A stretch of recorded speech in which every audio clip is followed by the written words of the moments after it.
Hello students, कैसे हैं आप सभी। आशा करती हूँ आप सभी अच्छे होंगे। मैं निशिता स्वागत करती हूँ आपका अपने परिवार फिजिक्स गुरु पर, जहाँ हम पढ़ते हैं ग्रेजुएशन के लिए फिजिक्स, केमिस्ट्री और मैथ्स चल रहा है आपका अपनी एप्लीकेशन फिजिक्स गुरु पर। और आज हम यहाँ पढ़ेंगे बीएससी थर्ड ईयर के लिए मैथ्स। आप लोगों को पिछले लेक्चर में मैंने चैप्टर सेकंड स्टार्ट कराया था, लीनियर प्रोग्रामिंग प्रॉब्लम। उसमें आपको डेफिनेशंस बताई थी, 2 एग्जाम्पल करा दिए थे। आज थर्ड एग्जाम्पल स्टार्ट करेंगे।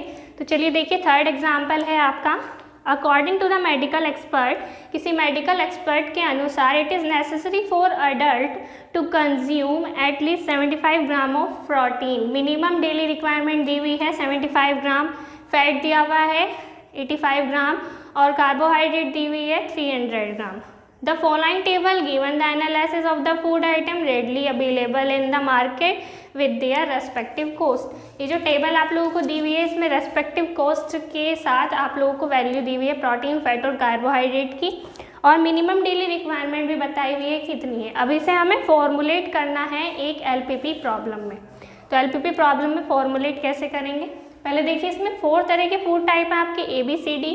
प्रोटीन दिए हुए हैं सभी की वैल्यू, फैट दी हुई है, कार्बोहाइड्रेट दी हुई है और उनकी मिनिमम कॉस्ट, उनकी कॉस्ट दी हुई है कि पर किलोग्राम में उनकी कॉस्ट कितनी है।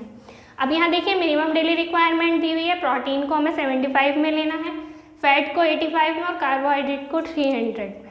अब ये देखिए, जो कॉस्ट दी हुई है वो किलोग्राम में दी हुई है और हमारे पास जो वैल्यू है प्रोटीन, फैट और कार्बोहाइड्रेट की वो ग्राम में है। तो जब हम इसे फॉर्मुलेट करेंगे तो इनको वैल्यूज़ को, तीनों को आपको क्या करना है, कन्वर्ट करना है किलोग्राम में। क्या, कैसे किलोग्राम में कन्वर्ट करते हैं, 100 से मल्टीप्लाई करके। ठीक है, क्वेश्चन का स्क्रीनशॉट लीजिए, फिर सॉल्यूशन करते हैं।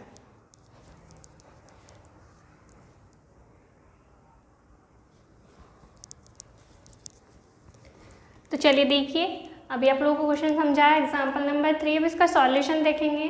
तो चलिए सॉल्यूशन देखते हैं।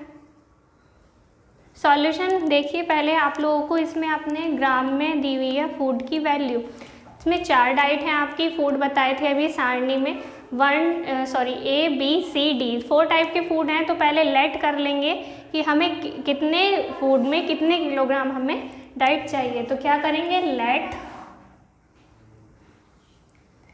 x1 of food A, x2 of food B and x3 of food C, x4 of food D। तो पहले हमने ये देखा है कि हमें कितनी वैल्यू यानी कितनी डेली डाइट हमें उस फूड से लेनी है। तो हमें कितनी डेली डाइट लेनी है, इनसे हमें मिनिमम के लिए फॉर्मुलेट करना है। हाँ, सभी फॉर्मूला जो आप फॉर्मुलेट करोगे सभी प्रॉब्लम, उसमें पहला स्टेप आपका यही है, आप उसमें लेट करोगे कि हमें क्या चाहिए। फूड ए में से हमें x1 वैल्यू लेनी है यानी x1 डाइट, फूड बी में से x2 डाइट लेनी है, फूड सी में से x3 डाइट लेनी है और फूड डी में से x4 डाइट लेनी है। ठीक है, अब देखिए हमें टोटल पर कॉस्ट कितनी दी हुई है क्वेश्चंस में। टोटल पर कॉस्ट आपको दी हुई है 3 kilogram, 4 kilogram, 2 kilogram, 1.5 kilogram.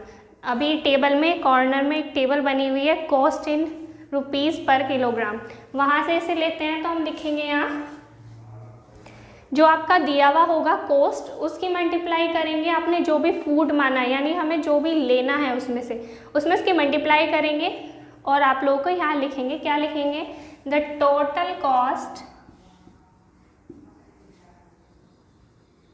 Is, इसको मानते हैं Z इज इक्वल्स टू, पहला आप लोगों का जो हमने दिया था कॉस्ट, वो कितनी कॉस्ट है आपकी, 3 किलोग्राम, यानी 3 की मल्टीप्लाई आप लोग करेंगे x1 में, कितना आ जाएगा 3x1। उसके बाद आप लोग क्या करोगे, आपको दी हुई है 4 किलोग्राम, 4 की मल्टीप्लाई x2 में करोगे 4x2।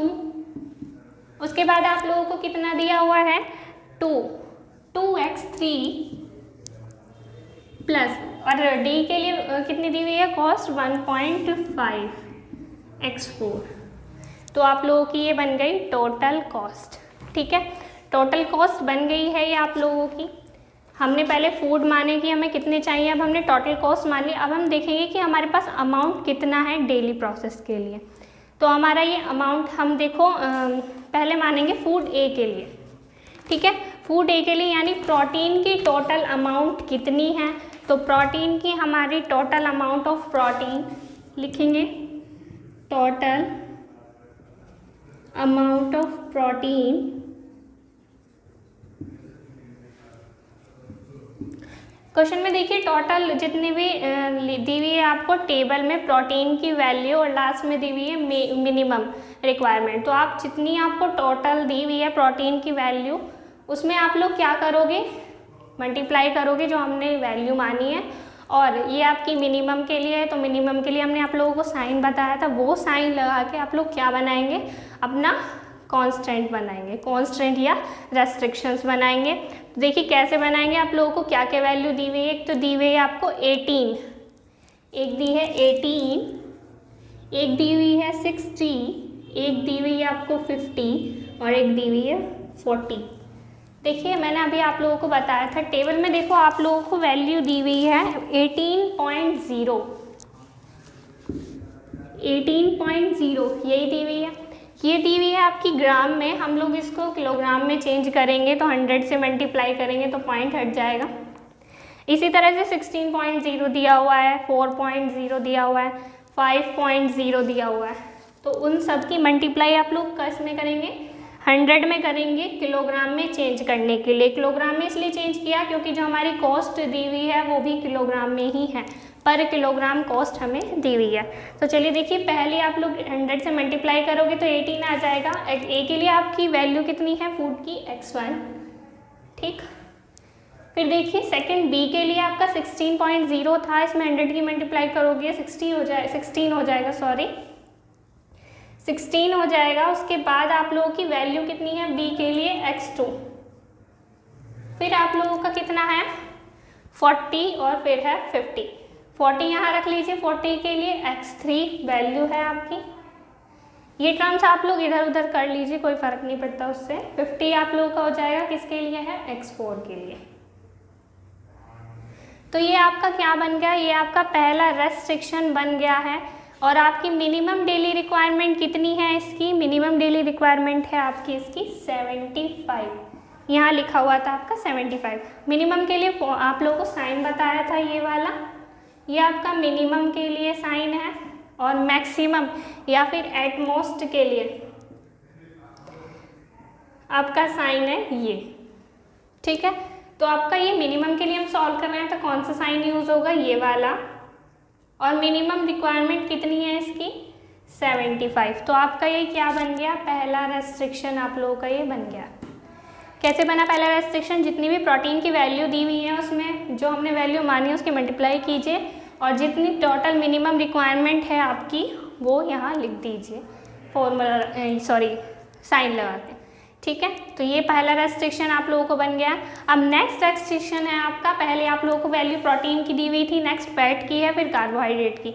अब हम बनाएंगे फैट के लिए, तो क्या लिखेंगे, टोटल अमाउंट ऑफ फैट, उसकी जो वैल्यू दी हुई होंगी उसको 100 से मल्टीप्लाई करेंगे किलोग्राम में चेंज करने के लिए, फिर वैल्यू से मल्टीप्लाई करेंगे जो हमने लेट की है, और जो हमें मिनिमम दी हुई होगी उसको लिख देंगे। तो आपका दूसरा रेस्ट्रिक्शन बन जाएगा। नेक्स्ट रेस्ट्रिक्शन बनेगा आपका कार्बोहाइड्रेट के लिए, यहाँ लिखेंगे आप total amount of carbohydrate. Carbohydrate के लिए वही वैल्यू आप लोगों को 100 से मल्टीप्लाई करनी है, फिर जो ऊपर वैल्यू दी हुई है उससे मल्टीप्लाई करोगे, मिनिमम डेली रिक्वायरमेंट के साथ उसको लिख दोगे। तो आपके 3 रेस्ट्रिक्शन यहाँ बन जाएंगे। इसका स्क्रीनशॉट लीजिए, फिर आगे करते हैं।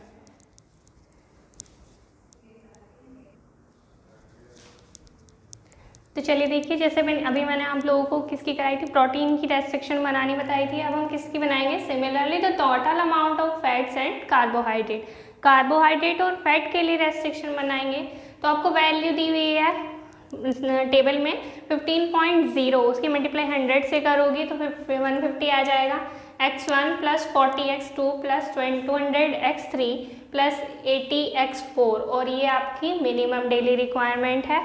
साइन लगाएंगे ग्रेटर देन का, और क्या करोगे आप लोग, वैल्यू लिख दोगे। नेक्स्ट है आपका, देखो इसमें x1 वाले टर्म नहीं है। देखिए टेबल में देखिए जो कार्बोहाइड्रेट है उसमें ए में कार्बोहाइड्रेट का स्पेस खाली है, वहाँ कार्बोहाइड्रेट की हमें नीड नहीं है, तो इसलिए यहाँ x1 वाली जो टर्म है वो नहीं है। x2 वाली है, x3 वाली, x4 वाली। वैल्यू वही किया है हमने, 100 से मल्टीप्लाई, वैल्यू से मल्टीप्लाई और ग्रेटर देन 300। तो आप लोगों की दो रेस्ट्रिक्शंस ये बन गए हैं। अब देखिए दोनों रेस्ट्रिक्शन बन गए, इसके बाद क्या बनाते हैं, नॉन नेगेटिव रेस्ट्रिक्शन। तो नॉन नेगेटिव रेस्ट्रिक्शन कैसे बनाते हैं, देन नॉन नेगेटिव रेस्ट्रिक्शंस बोल दीजिए या कांस्टेंट बोल दीजिए। कैसे बनाते हैं देखिए, x1 is greater than equals to 0, x2 is greater than equal to 0, x3 is greater than equal to 0 और x4 is greater than equal to 0। ये नॉन नेगेटिव रिस्ट्रिक्शन कैसे बनाते हैं मैंने आपको बताया भी था पहले। आपकी जो x1 की वैल्यू होगी, यानी जितना हमें फैट लेना है वो कभी माइनस में तो होगा नहीं, वो 0 से बड़ा ही होगा, तो इसलिए ये आपके नॉन नेगेटिव रेस्ट्रिक्शंस हैं। तो देखिए दो कांस्टेंट आपके यानी रेस्ट्रिक्शंस ये रहे, एक अभी पहले बनाया था, नॉन नेगेटिव ये रहे, तो आपका जो मिनिमम यानी फंक्शन बन जाएगा आपका क्या बनेगा, हैंस जो आपका मिनिमम फंक्शन बनेगा, minimum z is equals to क्या बनेगा आप लोगों का, देखिए जो दी हुई थी आप लोगों को मिनिमम कॉस्ट आप लोगों को दी हुई है 3x1 plus 4x2 plus 2x3 plus 1.5x4। ये आप लोगों का ऑब्जेक्टिव फंक्शन बन गया है, जिसके लिए हमें फॉर्मुलेट करनी थी आपकी एलपीपी प्रॉब्लम। तो फॉर्मुलेट करके मिनिमम फंक्शन आप लोगों को ये मिला है, रेस्ट्रिक्शन आप लोगों को दो ये मिले हैं, एक पहले मिला था प्रोटीन के लिए और ये नॉन नेगेटिव रेस्ट्रिक्शन। तो आपकी जो फॉर्मूला है यानी जो प्रॉब्लम है वो फॉर्मुलेट हो गई इसमें एलपीपी में। ठीक है, स्क्रीनशॉट लीजिए फिर नेक्स्ट क्वेश्चन करते हैं।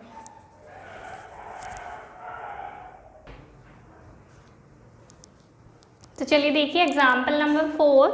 एग्जाम्पल नंबर 4 पढ़िए बुक में, देखिए आप मैन्युफैक्चर प्रोड्यूस 3 मॉडल। एक मैन्युफैक्चर है वो 3 मॉडल बनाता है, model A B C, first second third 3 model बनाता है और सर्टेन प्रोडक्ट इन प्रोडक्ट्स से A और B प्रोडक्ट से ही use 2 type of raw material, 2 type का रॉ मटेरियल वो यूज़ करता है, raw material A raw material B, of which 400 4000 and 6000 unit. जो उसके पास किस रेंज में है, A मटेरियल है उसका 4000 की रेंज में और B मटेरियल है उसका 6000 की रेंज में।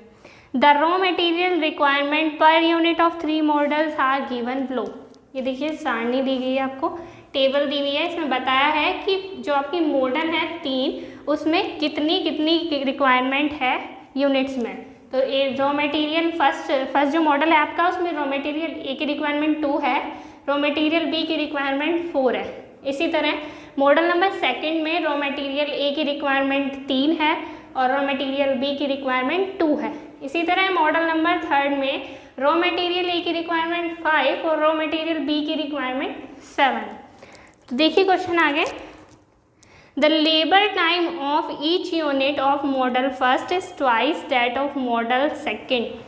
जो आपका लेबर टाइम यानी उसे बनाने में जितना टाइम लग रहा है मॉडल फर्स्ट का 2 गुना टाइम किस में लग रहा है, मॉडल सेकंड में, और मॉडल थर्ड का कितना लग रहा है, 3 टाइम लग रहा है। देखिए लाइन दोबारा, the labour time for each unit of model first is twice that model second का twice and 3 time that of model third का 3 time. Entire labor force of the factory can produce the equivalent of 250 unit of model first। जो आपका model first है वो factory कितने बनाते हैं, 250 unit बनाता है model first. It make survives indicate that a minimum demand of the model 3 model of, जो आपकी मिनिमम डिमांड है मार्केट में कितनी है, मॉडल A की 500, मॉडल सेकेंड की कितनी है 500 और मॉडल थर्ड की है 375 unit respectively. However the ratio of the number इस product must be equal to, जो रेशियो दिया हुआ है तीनों प्रोडक्ट का फर्स्ट सेकंड थर्ड का वो दिया हुआ है आपको 3:2:5। Assume the profit of the per unit model, जो आपका पर यूनिट मॉडल है उसमें जो आपका प्रॉफिट हो रहा है वो फर्स्ट मॉडल में हो रहा है आपका 60, सेकंड मॉडल में हो रहा है 40 और थर्ड मॉडल में आपको हो रहा है 100।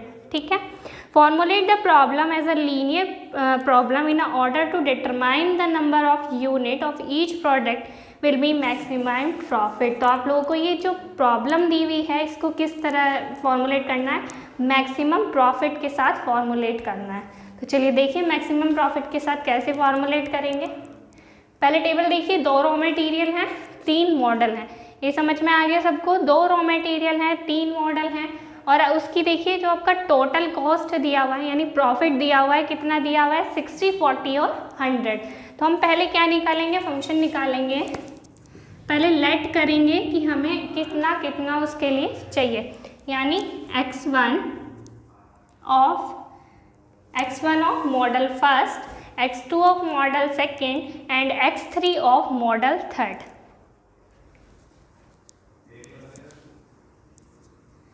x1 of model first, x2 of model second and x3 of model third।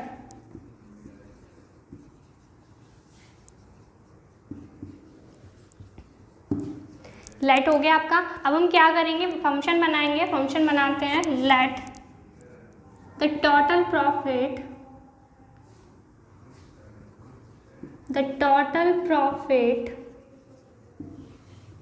कितना बताया था प्रॉफिट। फर्स्ट जो आपका प्रॉफिट हो रहा है फर्स्ट वाले में वो आपका हो रहा है 60, सेकंड में हो रहा है 40 और थर्ड में हो रहा है आपका कितना 100। तो आप लोग देखिए प्रॉफिट बनाते हैं z इज इक्वल्स टू, देखो फर्स्ट हमने मॉडल में मानता है x1 यानी प्रति जो हमारा होता है कि एक मॉडल पे उसको इतना प्रॉफिट हो रहा है। तो हमारी x1 मॉडल है तो कितना प्रॉफिट होगा, एक मॉडल पे उसको कितना हो रहा है 60, तो x1 मॉडल पे कितना होगा 60 x1 प्लस x2 मॉडल पे उसको कितना हो रहा है 40, तो 40 x2 और x3 पर 100, तो 100 x3।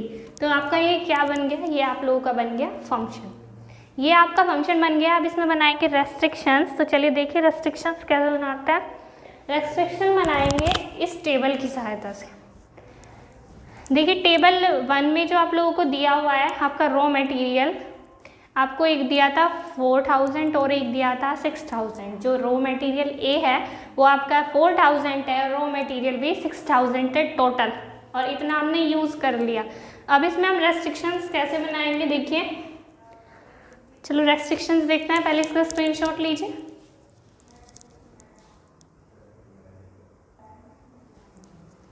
तो चलिए फर्स्ट रेस्ट्रिक्शंस देखिए। फर्स्ट रेस्ट्रिक्शन है आपका रॉ मटेरियल ए के लिए।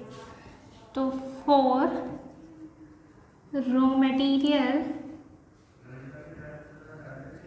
ए, रॉ मटेरियल ए के लिए कितना कितना लिया था फर्स्ट सेकंड थर्ड मॉडल के लिए। देखिए फर्स्ट मॉडल के लिए लिया था 2, सेकंड मॉडल के लिए लिया था 3 और थर्ड मॉडल के लिए लिया था 4।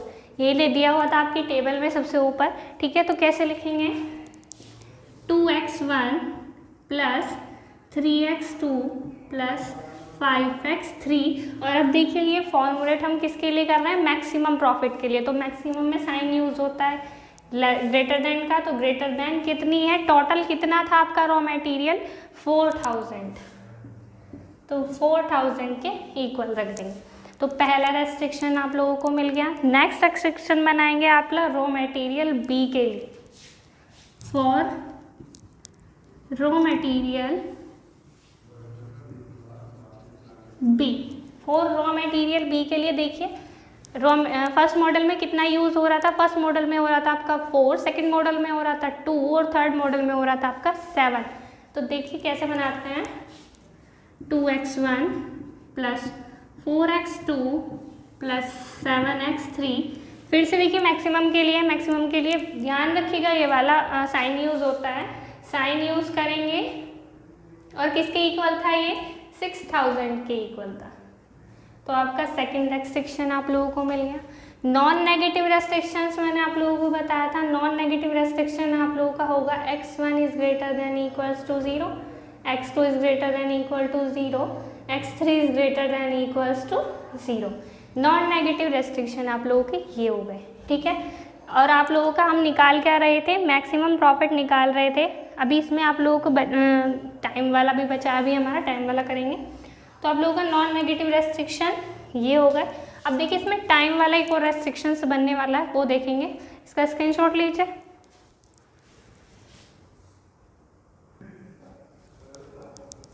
तो चलिए देखिए, एक टाइम वाला आप लोगों को इसमें रेस्ट्रिक्शन दिया हुआ है।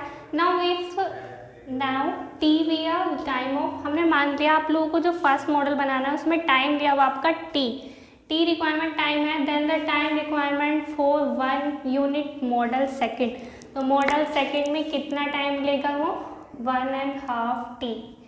देखो उसमें ट्वाइस बोला था, ट्वाइस किसका, मॉडल फर्स्ट का। मॉडल फर्स्ट का ट्वाइस आप लोगे तो हाफ हो जाएगा ना। अब इसका ट्वाइस आप लोग लोगे, मल्टीप्लाई करोगे 2 से तो सेम आएगा ना। तो इसका ट्वाइस हमने उसमें लिया। इसी तरह से ये मॉडल 2 का हो गया। एंड टाइम रिक्वायरमेंट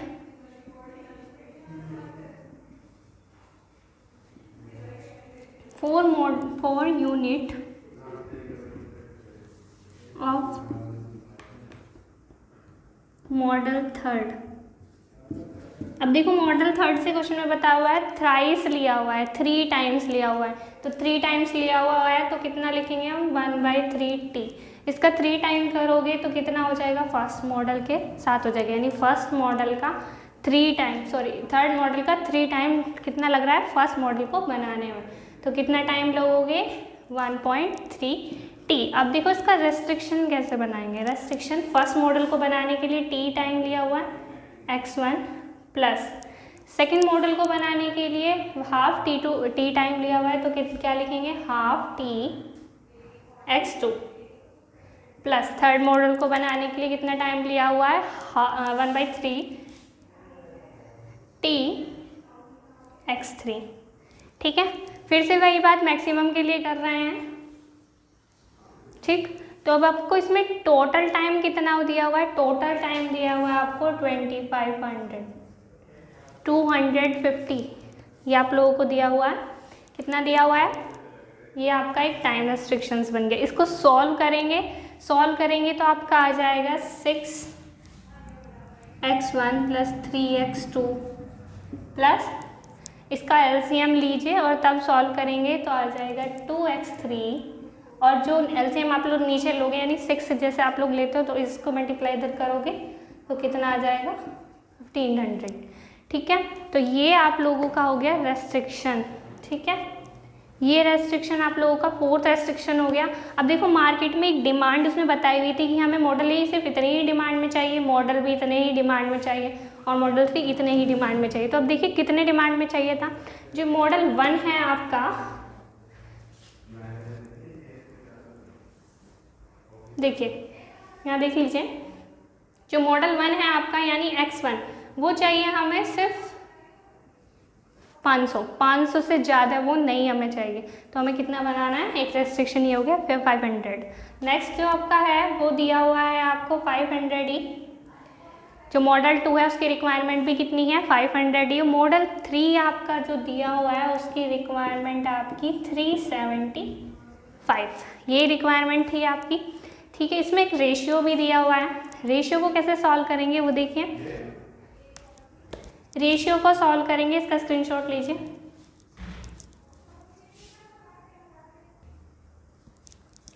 तो चलिए देखिए, इसमें रेशियो आपको दिया हुआ है 3:2:5। ये रेशियो दिया हुआ है मॉडल 1, मॉडल 2 और मॉडल 3 का। तो इसको लिखेंगे x1 = 3k, x2 = 2k और x3 = 5k। ठीक है, इस तरह से लिखते हैं। अब इसे सॉल्व कैसे करते हैं वो देखिए। इसे सॉल्व करने के लिए इन कांस्टेंट को आपको दो को इक्वल लेना पड़ेगा। 2 इक्वेशन को इक्वल लेके सॉल्व करना आप लोगों को आता ही होगा।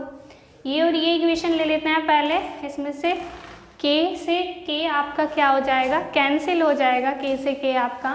तो क्या लिखोगे x1 = 3 और ये आप लोगों का अपोन में आ जाएगा x2। तो आप लोगों का क्या आ जाएगा 3/2, ये आ जाएगा आप लोगों का। ऐसे लिखते हैं ना 1/3 और 1/2, हमने इसको इसमें अपॉन में ले लिया। तो आपका एक रेस्ट्रिक्शंस ये बन गया और दूसरा रेस्ट्रिक्शन आप लोगों का क्या बनेगा, इस वाली और इस वाली इक्वेशन को सॉल्व करेंगे। x2/x3 = 2/5 5। इन्हें सॉल्व करके लिखेंगे तो 2x1 3x2 और इसी तरह से 5x2 is greater than equals to 2x3। 2 restriction आप लोगों के ये बन गए। एक रेस्ट्रिक्शन आप लोगों का टाइम वाला बना था, बाकी 2 रेस्ट्रिक्शन आप लोगों को मैंने बताए थे ऊपर उसमें बने थे, और अभी जो रिक्वायरमेंट वाले थे वो रेस्ट्रिक्शंस थे। तो इसमें कितने टोटल रेस्ट्रिक्शन आप लोगों के बने हैं? 9 रेस्ट्रिक्शन आप लोगों के बने हैं। देखिए कौन कौन से। पहला रेस्ट्रिक्शन आप लोगों को हमने बनवाया था रॉ मटेरियल ए का, दूसरा रॉ मटेरियल बी का, तीसरा जो हमने टाइम से भी बनाया था, और फिर बाकी 3 आपके बने थे जो रिक्वायरमेंट दी हुई थी कि हमें इतने ही रिक्वायरमेंट में चाहिए। अब नेक्स्ट रेस्ट्रिक्शन आप लोगों के 2 ये बन गए हैं। तो यही आपकी प्रॉब्लम थी, सॉल्व हो गई है जैसे हम लोग करते हैं मैक्सिमम के लिए। और उसका जो आपने फंक्शन निकाला था टोटल प्रॉफिट वाला, उसमें ऊपर लिखिएगा मैक्सिमम z और उसकी इक्वेशन। तो आप लोगों की जो फॉर्मुलेट हो गई LPP प्रॉब्लम। नेक्स्ट क्वेश्चन करते हैं, पहले इसका स्क्रीनशॉट ले लीजिए।